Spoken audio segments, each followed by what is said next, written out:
عاوزة تعملي فطار يشرفك قدام جوزك ويفرح ولادك كمان، اعملي الباتيه ده. باتيه هش ودايب وطعمه ملوش حل، خطير يا بنات.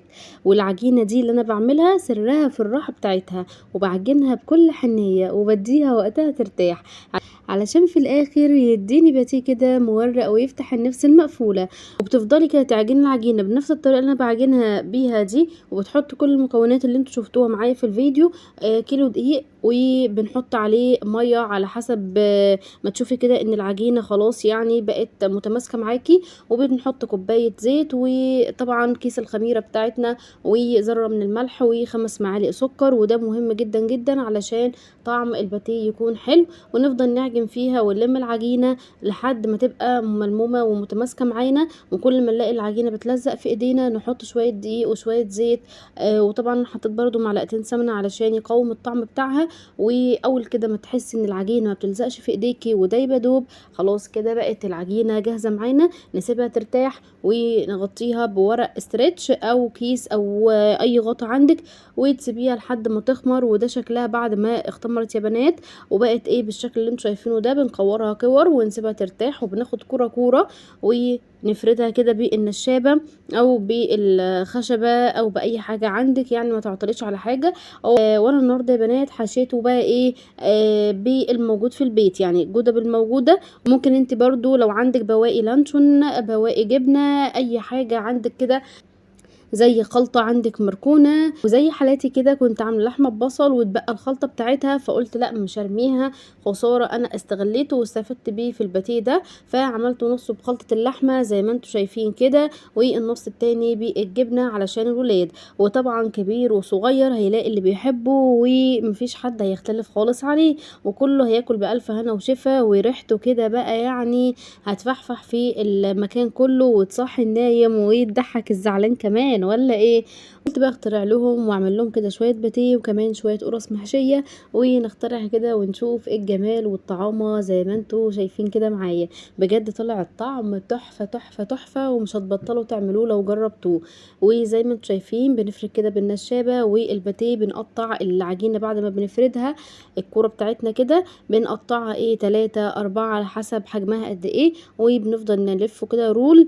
وبنكون حاطين الحشو ايه جواه وقافلينه من الجناب علشان خاطر الحشو ما يخرجش بره او ما ينشفش معانا في السوا.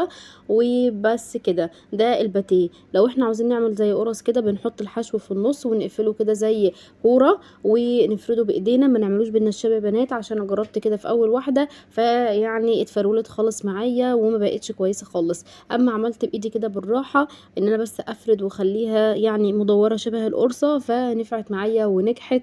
ومش قادره اقول لكم بقى على الطعم في الاخر خطير بجد. ينفع فطار، ينفع غدا، ينفع عشاء، جعانه في اي وقت ما بين الوجبات، كوبايه شاي كده حلوه، كوبايه نسكافيه، كوبايه القهوه، ايا كان انت بتحبي تشربي ايه، حتى لو شوب حاجه ساقعه في الجو الحر النار اللي احنا فيه ده.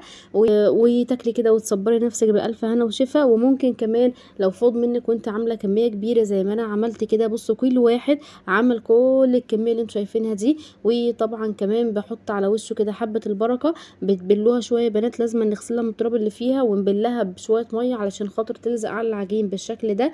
وبصوا الشكل والله قبل ما يستوي حتى يفتح النفس المقفوله. وبصوا القرص شكلها عامل ازاي. ايه رايكم بقى؟ ولا بصوا ايه رأيكم بقى؟ احلى واجمل من بتاع الافران 100,000 مرة، ووفرتي فلوسك وعملت حاجة حلوة في البيت. وايه رأيكم بقى بعد السوا؟ طبعا السوا دي احنا بنحطه في الفرن على درجة حرارة 180 ل 200، وبناخد بالنا وبنشغل من تحت بس، وبعدين بنشغل الشواية من فوق.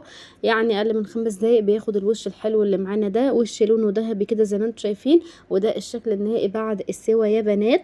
وقلت كده بقى ايه، لازما لازما لازما افتتح انا واعمل كوبايه الشاي الحلوه دي وافطر انا قبل ما يصحوا. من لازما برضو ايه طباخ الطباخ لازما يدوق، ولا ايه؟ مش هنقول طباخ السم طبعا، لان احنا عاملين اجمل حاجات من ايدينا.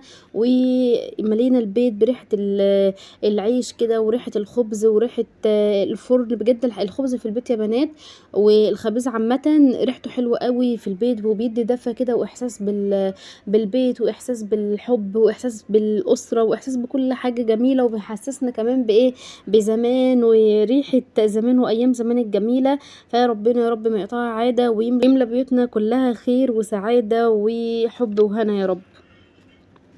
وبصوا بقى ايه المنظر، ايه رأيكم؟ مورق مورق مورق وهش وريحة وطعم، انما ايه تحفة يستاهل بقكم.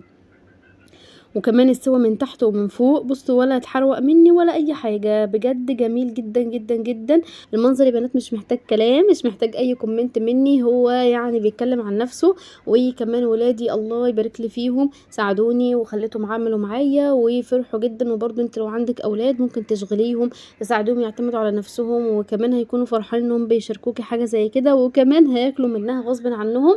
وانا يعني اصريت ان انا اعمل حاجه زي كده علشان خاطر ولادي يبطلوا يجيبوا حاجات حلوه من بره. وفعلا اليوم ده ما جابوش، ويعني اكتفوا بس بالحاجات الحلوه اللي انا عملتها في البيت. وانتوا اعملوا كده واستبدلوا الحاجات الحلوه اللي من بره كلها مواد حافظه ومضره بحاجات من البيت ومن ايدي.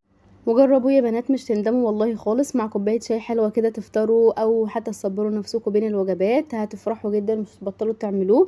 ولو عجبكم الفيديو ما تنسوش كده تعملوا لايك وتشتركوا في القناه علشان يوصل لكم كل وصفاتي الجديده ان شاء الله، وتفرح قلبكم كل اسبوع. وما تنسوش دعوه كده من قلبكم حلوه في الكومنتات. سلام.